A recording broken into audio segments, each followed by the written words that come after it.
Welcome to the Near Memo, a weekly conversation about search, social, and commerce. What happened, why it matters, and the implications for local.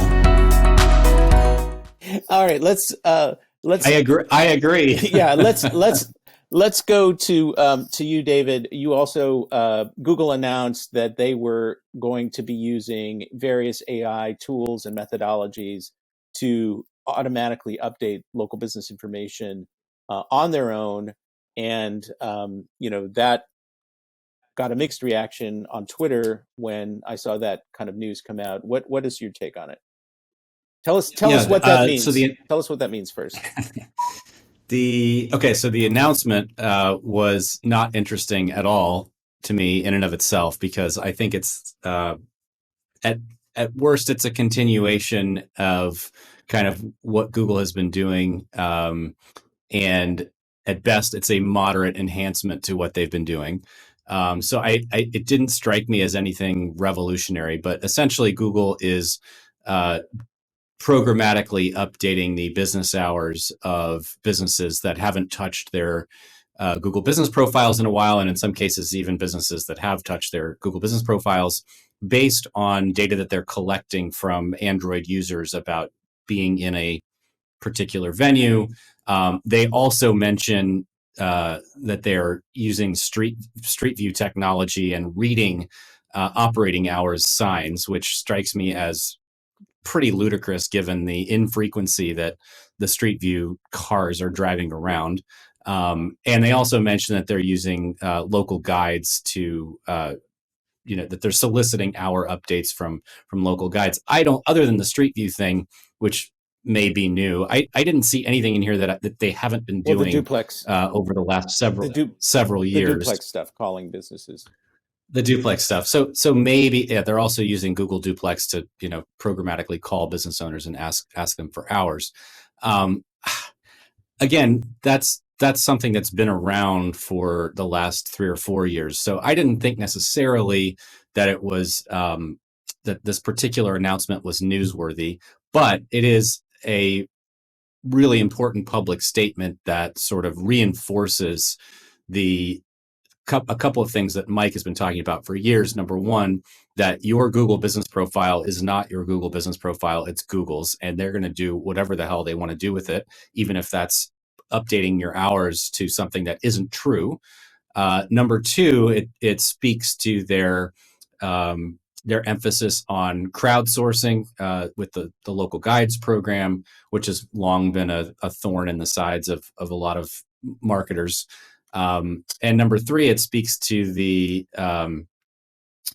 their notion, their sort of company ethos of updating things at scale with, I wouldn't call this artificial intelligence necessarily. I would call it just the vast amounts of data that they have access to. And so I think that all three of these things are important trends that are relevant for Google business profiles, not just when it comes to hours, but I feel like there are things, I'm seeing more and more programmatically written descriptions of businesses, whether that's by, I shouldn't say programmatic, Google written descriptions of businesses, whether that's coming from AI, whether that's coming from local guides, whether that's coming from an outsourced human team.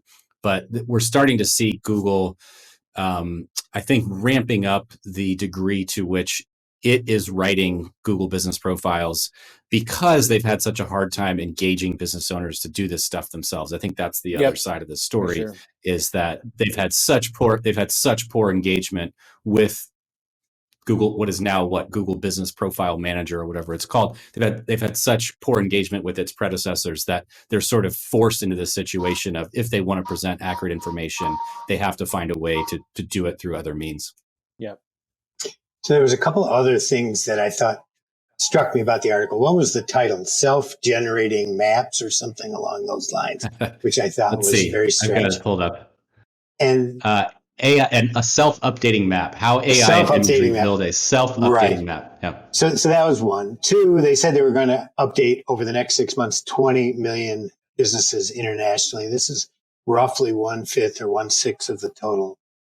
We don't know exactly, but in that ballpark. But I thought also it reflected their need to position themselves as an AI first company, right?